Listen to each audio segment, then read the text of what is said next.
ഞാൻ വിളിച്ചാണ് ഷിഫ്റ്റിക്കൊക്കെ വിളിക്കാൻ തിരക്ക്. ഓ അദ്ദേഹം തരാം.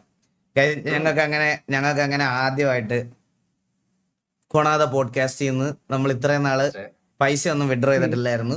സോ കൊണാത പോഡ്കാസ്റ്റില് ഞങ്ങൾ റവന്യൂ എല്ലാം ഇങ്ങനെ കൂട്ടി വെച്ച് കൊണാത പോഡ്കാസ്റ്റിന് എറണാകുളത്ത് ഒരു സ്റ്റുഡിയോ പണിയണമെന്ന് നമ്മുടെ ഒരാഗ്രഹമായിരുന്നു. സോ അപ്പൊ നമ്മൾ ആ പൈസ വിഡ്രോ ചെയ്യാതെ കൂട്ടി. Bro thank you so much for the 1 subscription. എന്റെ അക്കൗണ്ടിലോട്ടാണല്ലോ വരുന്നേ. അതെ കണ്ണന്റെ അക്കൗണ്ടിലാണ് വരുന്നത്. അപ്പൊ പിടുത്തമൊക്കെ ഉണ്ട്. അവര് 1000 രൂപ 500 രൂപ പിടിക്കുമെന്ന്. ഞങ്ങള് സത്യം പറഞ്ഞോണ്ടല്ലോ ഗൈസ്, ഞങ്ങൾ ആദ്യത്തെ കൊണാത പോഡ്കാസ്റ്റിന്റെ പൈസ കിട്ടുന്ന സമയത്ത് രണ്ടുപേരും നമ്മൾ വീതിച്ചെടുക്കത്തില്ല, പകരം നമുക്ക് നല്ലൊരു സ്റ്റുഡിയോ പണിത്, എറണാകുളത്ത് ഒരു നല്ല സ്റ്റുഡിയോ ഒക്കെ പണിത് സാധനങ്ങളൊക്കെ വാങ്ങിച്ച് എല്ലാം മൈക്കും എല്ലാം മേടിച്ച് സെറ്റ് ചെയ്ത് ഗസ്റ്റിനെയൊക്കെ എറണാകുളത്ത് തന്നെ കൊണ്ടുവരുമ്പോൾ അതാകുമ്പോൾ കുറച്ചുകൂടി അക്സസിബിൾ ആണല്ലോ. ഇവിടെ കുറെ പേരെ നമ്മൾ കൊണ്ടുവരും. അപ്പൊ നമ്മളിപ്പോ എത്ര വീഡിയോ ഇട്ടാ നമ്മൾ കൊണാത പോഡ്കാസ്റ്റില്? 7 വീഡിയോക്കകത്തുനിന്ന് ഗൈസ് ഞങ്ങൾക്ക് അത്യാവശ്യം റീച്ച് ഒക്കെ ഉള്ളത് കൊണ്ട് 7 വീഡിയോക്കകത്തുനിന്ന് ഞങ്ങൾക്കൊരു 1.9 lakh കിട്ടി. ഒരു വീഡിയോ കോപ്പിറൈറ്റ് മൊത്തത്തിൽ കൊണ്ടുപോയി. എന്താന്നറിയാ, ആ പാട്ട് വെറുതെ വാ തുറന്ന് പാടിയതാ, മനസ്സിലായ?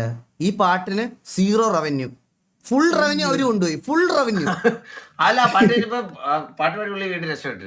അതേടാ, ഞങ്ങള് വെറുതെ കരോക്കെ ഒന്നും ഇല്ലാതെ മറ്റേ ഇവന്റെ ഇങ്ങനെ ഞൊട്ടയൊക്കെ അടിച്ച് എന്തേന്നും വന്നീല നിന്നോടൊന്നും ചൊല്ലിയില്ല ഇത്രയും പാടി നിർത്തിയപ്പോഴത്തേക്കിന് നമ്മുടെ യൂട്യൂബ് അനലിറ്റിക്സ് കാണിക്കുന്നത് ഈ റവന്യൂ ഫുൾ അവർക്കാണെന്ന്.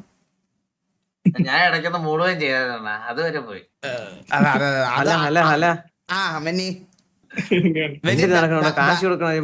ബാങ്കൊക്കെ കൊണ്ട് തിരിച്ചു നിർത്തിയെന്ന് പറഞ്ഞു മെന്നിയെ. ഞാൻ പറഞ്ഞില്ലല്ലോ കഥ. എടേ അവിടെ പട്ടായപ്പോ ഈകള് എന്നെ കണ്ടിറങ്ങി ഓടി. പാവാട വിളിച്ചിട്ട് നിന്നില്ലടാ ഓടിക്കളഞ്ഞ. വെന്നി എങ്ങനെ ഉണ്ടായിരുന്നു വെന്നി എക്സ്പീരിയൻസ്? എടേ ഞാൻ സത്യം പറയട്ടാണ്, ഞാൻ ഇതിനു മുമ്പ് ഇതുപോലെ ഒരു വലിയ ഇവന്റിന് പോയിട്ടുള്ളത് സാംസങ്ങിന്റെ ആണ്. ഞാൻ പറയാം. അപ്പൊ സാംസങ്ങിന്റെ ഈവന്റിന് പറഞ്ഞു കഴിഞ്ഞാൽ ഞാൻ മറ്റേ ബംഗാളി പണിക്കാരനായിട്ടാണ് എന്നെ കൊണ്ടുപോയത്. ചായ അടിക്കാൻ, അവിടെ കമ്പ്യൂട്ടറിന്റെ വയർ കുത്തി കൊടുക്കാൻ, മറ്റേ വലിയ കിടിലങ്ങളുണ്ടല്ലോ മറ്റേ ശ്രീമാസോ കോൾഡ് ഇന്ത്യ റെപ്രസെന്റ് ചെയ്യണ മറ്റേ ഷണ്ടികള്, അവരെ പറയുമ്പോ കുനിഞ്ഞു കൊടുക്കാൻ. അങ്ങനെയായിരുന്നു. എന്റെ പൊന്നെ കളിക്കാറില്ല കാര്യായിട്ട്. എന്നെ ബ്രൈറ്റ് ബോക്സ് ചതിച്ചു കൊണ്ടുപോയതാണ് എന്നെ.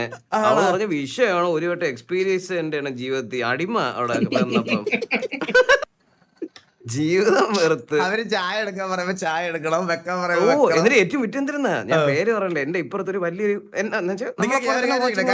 സാംസങ്ങിന്റെ കോൺട്രാക്ട് കഴിഞ്ഞില്ലേ? ഞാൻ ഉണ്ടായിരുന്നപ്പോ ഇങ്ങനെ തന്നെ പറഞ്ഞ കേസാണ് അതുകൊണ്ടാ. എന്നിട്ട് അവസാനം വിഷയമായിരുന്നത്. എന്നിട്ട് അവസാനം ഇത് എന്റെ അമ്മോ എടൈ, ഇത് നമ്മള് മറ്റേ ലൈവിൽ ഇരുന്ന കൈ വെക്കൂലേ മറ്റേ സ്പിരിറ്റ് ബോംബ് ചാനൽ ചെയ്യണത്, ഞാൻ കൈ വെക്കിയതും ഒരു അമേരിക്കൻ, ഒരു ഓസ്ട്രേലിയൻ ഓടി വരണം. എന്റെ നെറ്റ്വർക്കിന് എന്തോ കംപ്ലൈന്റ് ആയിരുന്നു. ഞാനാണെങ്കിൽ മറ്റേ VIP അവിടുത്തെ ഇന്ത്യയിൽ നിന്ന് ഒരൊറ്റ സ്ട്രീമർ ഉണ്ടായിരുന്നുള്ളൂ. ഞാൻ മറ്റേ കിളി എന്റെ കണ്ണൊക്കെ നിറഞ്ഞു. ഞാൻ ഇടിക്കാൻ ഇന്ത്യയിൽ വെന്നി മാത്രമേ ഉണ്ടായിരുന്നുള്ളൂ. ഉണ്ടായിരുന്നുള്ളൂ. പിന്നെ എന്റെ ലൈവില് ഗസ്റ്റ് ആയിട്ട് 2-3 പേര് വന്നു. കോ സ്ട്രീമർ ആയിട്ട് ഞാൻ മാത്രമേ ഉണ്ടായിരുന്നുള്ളൂ. ആണല്ലേ? അത് വിഷയമായിരുന്നു സത്യം പറഞ്ഞ, അടിപൊളിയായിരുന്നു. സത്യല്ലേ? ഒന്ന് ആലോചിച്ച് നോക്കിയ കഴിച്ച നമ്മള് കളിച്ചുകൊണ്ടിരിക്കുന്ന ഗെയിമിനെ റെപ്രസെന്റ് ചെയ്ത് ഒരു സ്ഥലത്തേക്ക് പോവാൻ പറ്റുക പറഞ്ഞ ഞാൻ ഇപ്പൊ തന്നെ നിന്നെ വിളിച്ച് ഹാപ്പി ഫോർ അവിടെ ലോക്കൽ ബാറിൽ ഇരുന്ന് അടിച്ചോണ്ടിരുന്നപ്പോ ഈകളെ വിളിച്ച്. ഞാനപ്പോ ഇവിടെ കലിങ്കിൽ ഇരുന്ന് ബാറിൽ അതെന്നെ ഈകളോടെ എന്നിട്ട് ഞാൻ പറയാത്തന്നെ, നീ പറയട്ടെന്ന് വെച്ച് തൊട്ട് ഫ്രണ്ടിലോട്ട് പോയ റിഫൈനറിയിലെ ഭായിമാരോടെ പറഞ്ഞു. ഞാൻ ഭായിമാരുടെ ഒക്കെ കൂടെ കലിങ്കിലൊക്കെ ഇരുന്നത് ജവാനൊക്കെ അടിച്ച് ചില്ല് ചെയ്തിരിക്കുമ്പോഴാണ് വെന്നി വിളിക്കണത്, മനസ്സിലായ?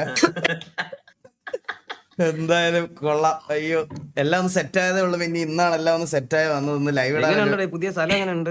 കൊള്ളാം. പിന്നെ ഇവിടെ ഭയങ്കര പീസ്ഫുൾ ഏരിയ ആണ്. ഇനി ഞാൻ കാരണം ഇവിടുത്തെ ആൾക്കാരുടെ പീസ് നഷ്ടപ്പെടുമോ എന്ന് മാത്രമേ ഉള്ളൂ ഇനി അടുത്തൊരു ഇതെന്ന് പറഞ്ഞാൽ. കാരണം ഇവിടെ ഒരു ഇത് തറ വീണാ പോലും പിൻ ഡ്രോപ്പ് സൈലൻസ് എന്നൊക്കെ പറയില്ലേ പിന്നെ, അങ്ങനത്തെ സ്ഥലമാ. അതും തൊട്ടപ്പുറത്ത് 2 വയസ്സായ ശരി. അച്ഛനും അമ്മയൊക്കെ ഉണ്ട്. സാധനങ്ങൾ നല്ലൊരു വീട്ടിലത്തെ എത്ര ബെഡ്റൂം സാധനങ്ങൾ ഉണ്ടാ? ഉണ്ട്. 3 ആണോ?